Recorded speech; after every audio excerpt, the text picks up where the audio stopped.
Hello friends, welcome to our channel Viraj classes. तो guys आज हम स्टार्ट करेंगे क्लास 10th का साइंस का चैप्टर फर्स्ट, जिसका नाम है केमिकल रिएक्शन एंड इक्वेशन। जैसा कि हमारा पढ़ने का तरीका है, हम सबसे पहले टॉपिक के जो नाम है, टॉपिक है हमारा, हम उसको पहले समझने की कोशिश करते हैं और हम ये समझने की कोशिश करते हैं कि टॉपिक हमें क्या कह रहा है, हमें पूरे चैप्टर में क्या चीज़ पढ़नी है। तो आइए शुरू करते हैं। हमारा टॉपिक है केमिकल रिएक्शन एंड इक्वेशन। तो इसमें सबसे पहली चीज़ आ रही है केमिकल। तो भाई साइंस पढ़ रहे हैं, केमिस्ट्री पढ़ रहे हैं, केमिकल्स के बारे में तो पढ़ेंगे। नेक्स्ट हमें क्या कह रहे हैं, केमिकल रिएक्शन, है ना। तो हमें पता होना चाहिए केमिकल रिएक्शन क्या होती है। तो chemical reaction it is a process in which one or more substance formed new substance. Chemical reaction क्या होता है? केमिकल रिएक्शन कुछ नहीं, बेसिकली एक प्रोसेस होता है जिसमें एक या एक से ज़्यादा सब्सटेंस, है ना, या यूँ एक से ज़्यादा तो नहीं, दो या दो से ज़्यादा सब्सटेंस आपस में मिलकर के एक नया सब्सटेंस बनाते हैं, ठीक है। उसे हम क्या कहते हैं, केमिकल रिएक्शन। अब ये जो मोर सब्सटेंस हमने बोला है ना, ये सब्सटेंस भी क्या है, हमारी साइंस की टर्म्स में होने चाहिए, केमिकल टर्म्स में, मैटर टर्म्स में हमारे पास में अवेलेबल होने चाहिए। क्लियर है? इसका एक एग्जांपल है, देखिए, hydrogen oxygen is equals to water.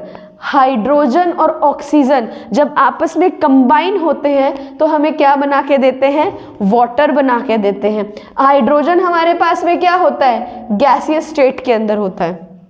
Oxygen ये भी हमें गैसियस स्टेट में मिलता है। और ये हाइड्रोजन और ऑक्सीजन ये आपस में कंबाइन होकर के हमें क्या देते हैं, लिक्विड स्टेट वाटर देते हैं।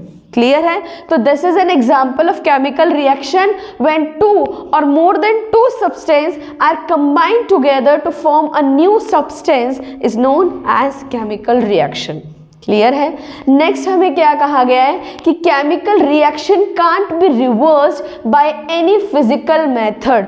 आपने अगर कोई केमिकल रिएक्शन परफॉर्म कर दी, आपने अगर सब्सटेंस को मिक्स करके कोई नया सब्सटेंस जनरेट कर दिया, तो उसे आप किसी फिजिकल मेथड के थ्रू आप जो है उसको रिवर्स नहीं कर सकते। इट कांट बी पॉसिबल कि आप फिजिकल मेथड से वाटर से हाइड्रोजन ऑक्सीजन को सेपरेट कर दो, ठीक है।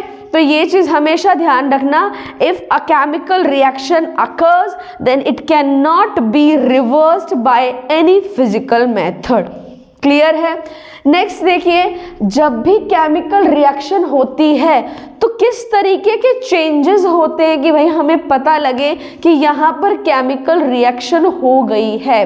हमारा टॉपिक है chemical reaction involves. Chemical reaction किन चीज़ों की इन्वॉल्वमेंट करते हैं? तो फर्स्ट चीज इज चेंज इन स्टेट। सबसे पहली चीज हमें क्या कही जा रही है, अगर केमिकल रिएक्शन होगी तो स्टेट में चेंज जरूर आएगा। स्टेट भाई ऐसा नहीं कह रहे कि मध्य प्रदेश आंध्र प्रदेश बन जाएगा। स्टेट इन द सेंस कि स्टेट हमारी कह जाए मैटर की स्टेट, यानी कि सॉलिड से लिक्विड में कन्वर्ट हो जाएगा, लिक्विड से गैसियस फॉर्म में चेंज हो जाएगा, गैसियस से सॉलिड में, सॉलिड से डायरेक्ट गैसियस में। तो ये सारा क्या है, पार्टिकल या किसी मैटर का क्या हो जाएगा, स्टेट चेंज हो जाएगा। क्लियर है? इसका एग्जाम्पल आप ले सकते हैं, जैसे आप सभी ने कोई भी सॉलिड चीज़, आइस क्यूब को आप ले लीजिए। आइस क्यूब को जैसे आप रूम टेम्परेचर के अंदर रखते हैं, ठीक है, तो केमिकल रिएक्शन ही हो रही है ना। टेम्परेचर अगर हमने क्या कर दिया, टेम्परेचर ज़्यादा कर दिया तो क्या होंगे, अंदर जो मॉलिक्यूल्स हैं उनमें मूवमेंट होनी शुरू हो जाएगी। मूवमेंट होनी शुरू, क्योंकि वो सॉलिड है तो मूवमेंट होगी, लेकिन कैसी होगी, कम होगी। कम मूवमेंट होने की वजह से क्या होगा, वो लिक्विड स्टेट में चला जाएगा, क्योंकि लिक्विड के अंदर क्या होता है, वॉइड्स बहुत कम होते हैं पार्टिकल में। तो यहाँ से क्या हो गया, स्टेट चेंज हो गया। क्लियर है? सेकेंड चीज कहा जाता है चेंज इन कलर। अगर केमिकल रिएक्शन कहीं पे किसी भी सब्सटेंस पर केमिकल रिएक्शन अकर हुई है तो उसके कलर भी चेंज होने की पॉसिबिलिटी रहती है। जैसे अगर हम लोग बात करते हैं टर्मरिक पाउडर आप सबके घर में अवेलेबल होता है ना। तो आप क्या कीजिए, 1 स्पून टर्मरिक पाउडर का लीजिए एंड देन उसके अंदर आप कोई सिट्रिक एसिड ऐड कर दीजिए, चाहे आप लेमन जूस ऐड कर दीजिए, चाहे आप विनेगर ऐड कर दीजिए उसके अंदर। आप देखेंगे कि वो जो येलो कलर का टर्मरिक पाउडर है वो कलर उसका क्या हो जाएगा, चेंज हो जाएगा, लाइट ऑरेंज कलर का वो होना शुरू हो जाएगा। तो वहां से हमें पता चलता है कि citric acid and turmeric powder में क्या हुआ है, केमिकल रिएक्शन हुआ है, क्योंकि उसने क्या कर दिया, कलर को चेंज कर दिया। क्लियर है। नेक्स्ट क्या है, चेंज इन टेम्परेचर। क्या होता है, कई रिएक्शंस ऐसी भी होती है गाइस जिसके अंदर क्या होता है, ना ही स्टेट चेंज होता है, राइट, ना ही उसका कलर चेंज होता है, बट टेम्परेचर चेंज हो जाता है। जैसे हमारे पास में एक बहुत खूबसूरत सा एग्जांपल है, आपकी बुक में भी ये गिवन है कि आप क्या करते हो, अगर कुछ सल्फेट सॉल्यूशन के अंदर आप जिंक ग्रैनुअल्स को अगर ऐड कर देते हो, आपने कोई सल्फेट सॉल्यूशन लिया है and then you added some zinc granules to the beaker, और आपने क्या किया, ऊपर बीकर के लिड लगा दिया। आफ्टर फ्यू मिनट्स आप देखेंगे कि उस सॉल्यूशन का टेम्परेचर इतना रेज हो जाता है कि वो कंटेनर कैसा होने लग जाता है, गर्म होने लग जाता है। When you touch the container you feel कि टेम्परेचर क्या हुआ है उस सब्सटेंस का, उस सॉल्यूशन का टेम्परेचर क्या हुआ है, रेज हुआ है। तो केमिकल रिएक्शन जब होती है तो वो टेम्परेचर को भी चेंज कर देती है। क्लियर। नेक्स्ट है इवोल्यूशन ऑफ गैस। ये भी आपने बहुत सारे अपने डेली बेसिस पे, ये भी आपने जो है केमिकल रिएक्शन की इन्वॉल्वमेंट देखी होगी, इवोल्यूशन ऑफ गैस। अदरवाइज आप ये कर सकते हैं, बेकिंग सोडा लीजिए and add again citric acid in it. Baking soda के अंदर आप लाइम जूस को स्क्वीज कर दीजिए, लाइम को स्क्वीज कर दीजिए आप, ठीक है। या फिर आप क्या कर सकते हैं, बेकिंग सोडा के अंदर विनेगर ऐड कर सकते हैं, ठीक है। तो आप देखेंगे सडनली उसके अंदर से क्या होता है, बबल्स क्रिएट होते हैं एंड गैस इवोल्यूट करती है। तो that is also an example of chemical reaction involvement. और नहीं तो इनो आप सबने पिया होगा। आप क्या करते हो, 1 गिलास पानी लेते हो, पानी लेने के बाद में आप जैसे उसके अंदर इनो ट्रांसफर करते हो तो आप देखते हो बबल्स उठ के एक आवाज आती है, जैसे क्या होता है, उसमें से गैस निकलनी शुरू हो जाती है। तो that is also an example of evolution of gas. Clear है। Next, examples of chemical reaction. हमने ये पढ़ लिया कि केमिकल रिएक्शन क्या होती है, हमने ये पढ़ लिया कि जब केमिकल रिएक्शन होती है तब किन किन चीज़ों में चेंजेस आ सकते हैं। अब हमें कुछ एग्जांपल्स भी पढ़ने हैं। डाइजेशन ऑफ फूड, हमने भाई कोई खाना खाया, ठीक है, और हमारा फूड क्या होता है, हमारी बॉडी स्ट्रक्चर के अंदर हमारे मैकेनिज्म ऐसा है कि हमारा खाना क्या होता है, वो डाइजेस्ट हो जाता है। बट वो कैसे डाइजेस्ट होता है, आप सबने पढ़ा होगा कि हमारे स्टमक के अंदर ना एक एसिड होता है, हाइड्रोक्लोरिक एसिड, ठीक है। वो बेसिकली करता क्या है कि जब भी हम कोई खाने को खाते हैं, है ना, आपने कुछ भी खाया, जैसे ही आपने उसको च्यूई किया, वो क्या किया, ओएसोफेगस यानी कि आपकी जो फूड पाइप है उससे पास होते हुए आपके स्टमक के अंदर चला गया। अब ज़रूरी तो नहीं है कि जितने भी लोग हैं वो एक बाइट को 32 बार या 36 बार चबाते होंगे, that's not possible for everyone, है ना। तो हम जब जो भी खाना हम लोग खाते हैं वो हमारे स्टमक के अंदर एक कॉम्प्लेक्स फॉर्म के अंदर जाता है। कॉम्प्लेक्स फॉर्म मतलब कुछ बड़े बाइट जा रहे हैं, कुछ छोटे बाइट जा रहे हैं, राइट।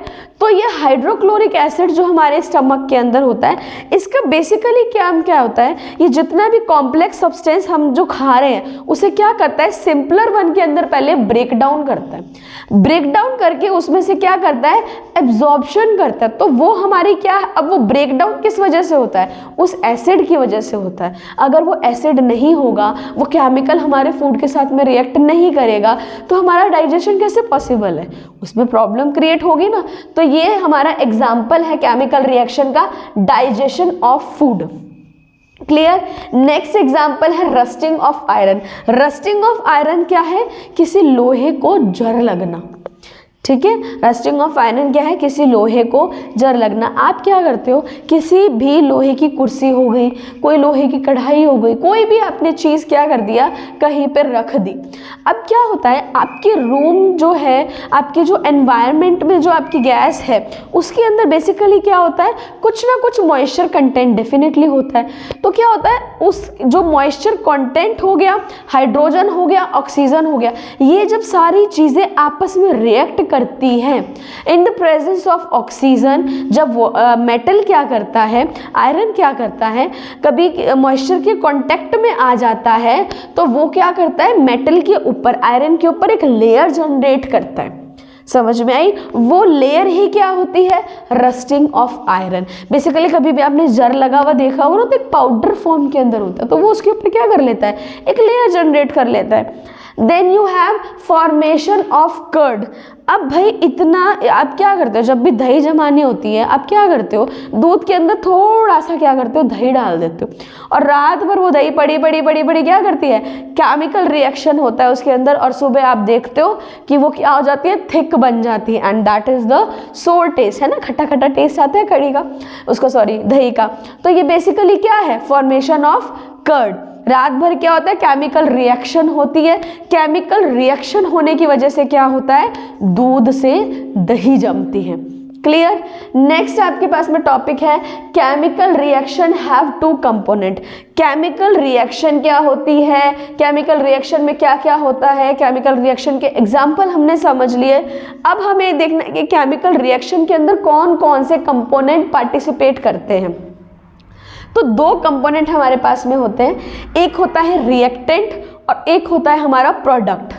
ठीक है जी। रिएक्टेंट क्या होता है, वो सब्सटेंस जो केमिकल रिएक्शन को करवा रहे हैं, जो वो सब्सटेंस जो केमिकल रिएक्शन को करवा रहे हैं या जिनकी वजह से केमिकल रिएक्शन हो रही है, उसे आप क्या कहते हो, रिएक्टेंट। जैसे हमने अभी पढ़ा hydrogen plus oxygen is equals to water. तो रिएक्शन किसकी वजह से हुई, किन दो सब्सटेंस के बीच रिएक्शन हुई, हाइड्रोजन एंड ऑक्सीजन। तो हाइड्रोजन एंड ऑक्सीजन क्या हो गया, हमारा रिएक्टेंट हो गया। क्लियर है? नेक्स्ट हमें कहा गया है product. The substance formed in chemical reaction are called product. Product क्या होता है, जो सब्सटेंस केमिकल रिएक्शन, जो रिएक्टेंट आपस में मिलकर नया सब्सटेंस बनाते हैं, उसे क्या कहा जाता है, प्रोडक्ट। वापस अगर हम इस एग्जाम्पल पे आते हैं तो हाइड्रोजन प्लस ऑक्सीजन, हाइड्रोजन और ऑक्सीजन क्या हो गए, रिएक्टेंट। इन दोनों रिएक्टेंट ने मिलकर के क्या बनाया, वाटर बनाया। तो वाटर हमारे लिए क्या हो गया, यहाँ पर प्रोडक्ट। क्लियर है? नेक्स्ट हमें कहा गया है केमिकल इक्वेशन। अभी देखो हमने चैप्टर फर्स्ट का नाम है chemical reaction and equation. Chemical reaction हमने अच्छे से पढ़ लिया, केमिकल रिएक्शन क्या होती है, कैसे कैसे वो अकर करती है, कुछ एग्जांपल्स हमने देख लिए, उसके अंदर कौन कौन से दो कंपोनेंट्स होते हैं। अब हमें पढ़ना है कि केमिकल इक्वेशन क्या होती है। तो केमिकल इक्वेशन बेसिकली क्या होती है, जब भी कोई केमिकल रिएक्शन अकर करी है, आपने उसे क्या कर दिया, रिप्रेजेंट कर दिया। जिस तरीके से आप उसे रिप्रेजेंट कर रहे हो ना, उसे बोला जाता है chemical equation. A chemical reaction represented by chemical equation. जो भी रिएक्शन हुई है उसे रिप्रेजेंट किसके द्वारा किया जाता है, केमिकल इक्वेशन के द्वारा। जैसे अभी आपने ये देखिए, हमने रिएक्शन पढ़ी कि हाइड्रोजन प्लस ऑक्सीजन क्या होता है, वाटर होता है। Hydrogen plus oxygen water. अब अगर मैं इसको साइंस के जो हाइड्रोजन का जो बेसिकल एलिमेंट्स का रिप्रेजेंटेशन है, अगर उसके फॉर्म में लिखती हूँ तो क्या मैं ऐसे लिख सकती हूँ, H2 plus O2 is equals to H2O। Hydrogen क्या होता है, H2, ठीक है, ये लीजिए हाइड्रोजन, और ऑक्सीजन क्या होता है, O2, और हाइड्रोजन और ऑक्सीजन ने मिलके क्या बनाया, वाटर, और केमिकली वाटर को रिप्रेजेंट किया जाता है H2O से। क्लियर है? तो ये जो पानी बनने का जो पूरा प्रोसेस है, जो पूरी केमिकल रिएक्शन है, उसको आपने जब इस टर्म के अंदर एक इक्वेशन फॉर्म में लिख दिया तो उसे आप क्या बोलोगे, केमिकल इक्वेशन। क्लियर है? नेक्स्ट हमारा टॉपिक है how to balance chemical reaction. बहुत ही इम्पॉर्टेंट टॉपिक है 10th क्लास। इस पर बेस्ड आपका क्वेश्चन 110% आएगा। आपको हर बार ये बोला जाएगा कि केमिकल रिएक्शन को बैलेंस करो। क्लियर है? बोर्ड के एग्जाम में 5 नंबर का क्वेश्चन, 3 नंबर का क्वेश्चन पक्का बनता है। आपको 2 से 3 रिएक्शन या 2 रिएक्शन दे दी जाती है और आपको कहा जाता है इसको बैलेंस करो। अब बेसिकली क्या आता है बैलेंस करना? क्या होता है बैलेंस करना? ये होता है कि आपने जितने कंपोनेंट्स रिएक्टेंट के लिए है ना, वो ही कंपोनेंट आपके प्रोडक्ट में मिलके बनना आना चाहिए। ठीक है? जैसे अगर आप शुगर सॉल्यूशन बना रहे हो, यानी कि अगर आप चाशनी बना रहे हो, तो आप किन चीज़ों से मिलके चाशनी बनाओगे? एक आपको चाहिए चीनी और एक आपको चाहिए पानी, है ना। आपने 2 किलो चीनी ले ली और 2 लीटर पानी ले लिया। ठीक है, तो 2 और 2 कितने हो गए? 4। आपकी जो प्रोडक्ट बनना चाहिए, जो आपका शुगर सॉल्यूशन बनना चाहिए, उसका वेट भी कितना होना चाहिए? 4 लीटर। ये बेसिकली कंसेप्ट है केमिकल रिएक्शन को बैलेंस करना। बस सीधी सीधी बात ये समझ लो। तो आपको क्या करना है? LHS इक्वल्स टू RHS करना है। मतलब जितना कंपोनेंट्स आपने लेफ्ट हैंड साइड लिया है, उतने ही कंपोनेंट्स आपके RHS में आने चाहिए। तो इसको करने के 2 तरीके होते हैं। पहला, या तो आप सिंपली अपना देख करके जजमेंट कर सकते हो, या फिर आप इस तरीके से एक टेबल जनरेट कर सकते हो। जैसे आपने क्या किया, इस तरीके से एक टेबल बना लिया। ठीक है, ये लीजिए, यहाँ पे आपने लिख लिया एलिमेंट, LHS और RHS। ठीक है, कौन कौन से एलिमेंट यूज हो रहे हैं, LHS में कितने और RHS में कितने। जैसे हमने यहाँ बात करी, तो यहाँ पे हाइड्रोजन के कितने एलिमेंट हैं? 2 एलिमेंट हैं। तो अब यहाँ पे हम कौन से एलिमेंट की बात कर रहे हैं? हाइड्रोजन की, H लग दिया। LHS में कितने हैं? 2 है। RHS में कितने हैं? 4 है। 4 कैसे देखिए, 2 ये रहे और इसको 2 से मल्टीप्लाई करो, क्या आ गया? 4। तो RHS में आपको कितने ऐड करने पड़ेंगे? 2 ऐड और करने पड़ेंगे, तब जाके हाइड्रोजन के एलिमेंट क्या हो जाएंगे? बैलेंस होंगे। नेक्स्ट एलिमेंट हमारे पास में क्या है? ऑक्सीजन। LHS में कितना है? 2 और RHS में भी कितना है? 2। तो ये हमें बैलेंस करने की ज़रूरत नहीं है। तो या तो आप इस तरीके से टेबल फॉर्मेशन कर सकते हो। अगर आपको टेबल फॉर्मेशन में आपको ऐसा लगता है कि वेस्टेज ऑफ टाइम है, तो आप इस तरीके से भी कर सकते हो कि यहाँ पे अगर आप इक्वालिटी करने हो, तो देखो हाइड्रोजन के कितने हैं? 2 हैं। सेम इक्वेशन सबसे पहले तो आप लिख लो। ये लीजिए, आपने सेम इक्वेशन इस तरीके से लिख ली। प्रोडक्ट तो आपका बन गया, इसमें आपको कोई चेंजेस नहीं हो सकते। हाइड्रोजन की कितनी आपको कही है? 4 वैलेंसी, है ना भाई। 2 इधर 2 इधर, H2 मल्टीप्लाई बाई 2 कितना हो गया? 4। तो वही 4 अब यहाँ पे आपको हाइड्रोजन करना पड़ेगा। अब वही चीज़ हम सेम कर सकते हैं। भाई हाइड्रोजन के एलिमेंट कितने हैं? 2 है। इसको अगर हम 2 से मल्टीप्लाई कर देंगे, तो हमारे पास में यहाँ पे हाइड्रोजन कितने हो गए? 4 हो गए ना हमारे पास में। तो हमने क्या चेंजेस किए कि हाइड्रोजन में हमने 2 मल्टीप्लाई कर दिया, प्लस में ऑक्सीजन आपके पास में है ही, और यहाँ पे भी हमारे पास में ऑक्सीजन कितना हो गया? 2 हो गया। क्लियर है? सेम देखिए, दूसरी हम लोग बैलेंस करके देखते हैं। यहाँ पे देखो Fe कितने हैं? 1। यहाँ पर Fe कितना है? 3। ठीक है, पहले इक्वेशन एज इट इज लिख लो, Fe प्लस H2O बैलेंस किया आपने, Fe3O4 प्लस में H2। क्लियर है? अब देखिए, सबसे पहले हम Fe की बात करते हैं। इधर Fe1 है, इधर Fe3 है, तो इसको Fe को बैलेंस करने के लिए हम यहाँ पे 3 कर दें, 3Fe बैलेंस हो गया। नेक्स्ट हमारे पास में हाइड्रोजन है। हाइड्रोजन इधर कितना है? 2, इधर भी कितना है? 2। ऑक्सीजन यहाँ कितना है? 1। इस साइड में ऑक्सीजन हमारे पास में कितने हैं? 4। यानी कि हमें क्या करना पड़ेगा? LHS में ऑक्सीजन को बैलेंस करना पड़ेगा। ऑक्सीजन को बैलेंस करने के लिए आप क्या करोगे? यहाँ पे 4 कर दो, तो यहाँ से ऑक्सीजन क्या हो गई आपकी? 4 हो गई। ये लीजिए, प्लस 4H2O। अब यहाँ पे आपके पास में हाइड्रोजन कितने हो गए? 2 और 4, 4 2 जा 8। अब यहाँ पे हाइड्रोजन कितने हैं? 2। अब क्या करेंगे? प्रोडक्ट के अंदर हाइड्रोजन को बैलेंस करेंगे। कैसे? सिमिलरली ये लीजिए, 4H2, 4 2 जा 8, 4 2 जा 8। अब देखिए क्या इक्वेशन बैलेंस है? Fe के कितने एलिमेंट है यहाँ पे? 3। यहाँ पे Fe कितना है? 3। Fe बैलेंस हो गया। हाइड्रोजन यहाँ पर कितना है 2 ये रहा 4 ये रहा 4 2 जा 8। हाइड्रोजन कितने अवेलेबल है हमारे पास में 8। यहाँ पर कितने हाइड्रोजन, यहाँ पे तो हाइड्रोजन है ही नहीं, उसको रिलीज कर दिया, कितने हो गए 2 और 4 4 2 जा 8। हाइड्रोजन भी हमारा क्या हो गया बैलेंस। नेक्स्ट हमारे पास में क्या है ऑक्सीजन। ऑक्सीजन कितना है हमारे पास में 4। इधर आ जाओ, ऑक्सीजन कितना है 4, इक्वेशन हो गई बैलेंस। समझ में आई। या तो आप क्या करो जनरली अपना इस तरीके से बैलेंस कर लो, अदरवाइज जब भी एग्जाम आए टेबल बना लो, एलिमेंट्स पेंसिल से रफ टेबल बना लो, एलिमेंट्स बना लो, LHS RHS, जैसे जैसे एलिमेंट्स आते जाएं उनको LHS RHS करके वैल्यू पुट करते जाओ, आपको पता चल जाएगा आपको LHS में कुछ ऐड करने की जरूरत है कि RHS में ऐड करने की जरूरत है। क्लियर। अब नेक्स्ट क्वेश्चन देखिए, हमने ये देख लिया कि हम बैलेंस कैसे कर सकते हैं केमिकल रिएक्शन को, पर भाई हमें जरूरत ही क्यों है बैलेंस करने की, है ना भाई। रिएक्शन हमें पता है, हाइड्रोजन जुड़ता है, ऑक्सीजन जुड़ता है, वाटर बना लेता है, तो हमने लिख दिया H2 + O2 = H2O। भाई हमें ये बताने की जरूरत क्यों है कि भैया इधर 2 ज़्यादा है कि इधर कम है, वो इसीलिए क्योंकि हमने साइंस में हमेशा एक लॉ पढ़ा है। कौन सा लॉ पढ़ा है, law of conservation of mass. ठीक है, law of conservation of mass हमेशा क्या कहता है, a mass can neither be created nor be destroyed. Mass को ना तो आप क्रिएट कर सकते हो और ना ही आप उसे डिस्ट्रॉय कर सकते हो। समझ में आई।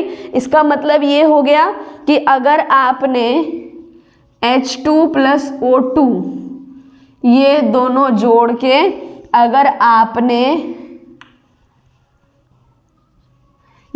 जोड़ के अगर आपने कोई प्रोडक्ट बनाया है तो भैया जितना मास इधर था ना उतना ही मास क्या होना चाहिए, इधर होना चाहिए।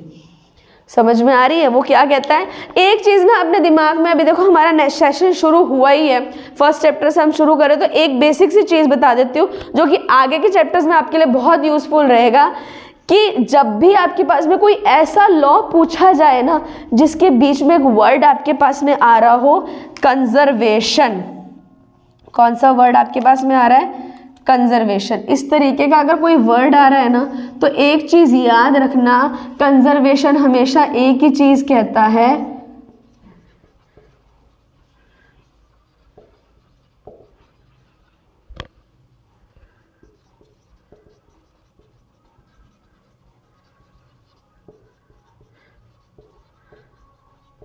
Neither created nor destroy. बस कंजर्वेशन क्या कहता है कि ना तो बना सकते हो ना खत्म कर सकते हो, आगे चाहे मास आए, चाहे एनर्जी आए, चाहे लाइट आए, चाहे कुछ भी आए। अगर आपसे पूछा जाए कि law of conservation of energy क्या कहती है भाई, तो कंजर्वेशन क्या कहती है, नाइदर क्रिएटेड नॉर डिस्ट्रॉयड। ये हमारा लॉ बन गया कि ना तो आप क्रिएट कर सकते हो ना ही डिस्ट्रॉय कर सकते हो। किसको भाई, कंजर्वेशन किसकी करवा रहे हो, मास की। मास को ना आप क्रिएट कर सकते हो ना ही डिस्ट्रॉय कर सकते हो। अगर इधर एनर्जी आ जाए तो एनर्जी को ना क्रिएट कर सकते हो ना डिस्ट्रॉय कर सकते हो। तो कभी भी इस चीज़ में पजल मत होना कि भैया इतने सारे लॉ हैं, लॉ ऑफ कंजर्वेशन ऑफ मास है, कंजर्वेशन ऑफ एनर्जी है, कंजर्वेशन ऑफ ये है वो है, बिल्कुल टेंशन नहीं लेना। कंजर्वेशन है, ना क्रिएट कर सकते हैं ना डिस्ट्रॉय कर सकते हैं। ठीक है, आई होप आज का सेशन आपके लिए हेल्पफुल रहा होगा। बहुत से नए कंसेप्ट्स आपने सीखे होंगे, कुछ पुराने कंसेप्ट्स को आपने रिवाइज किया होगा। अगर आपको मेरा आज का सेशन अच्छा लगा, आपको कुछ समझ में आया और अगर आप चाहते हो कि आगे की वीडियोस आपको इसी तरीके से मिलती जाए तो प्लीज़ मेरे चैनल को लाइक करें, सब्सक्राइब करें और शेयर ज़रूर कीजिएगा ताकि और भी कुछ स्टूडेंट अच्छे तरीके से पढ़ लें। और कोई डाउट हो तो प्लीज़ कमेंट बॉक्स में अपने डाउट को मेंशन कर दीजिएगा, नेक्स्ट वीडियो के अंदर उसे रिजॉल्व कर दिया जाएगा। Thank you so much guys for watching.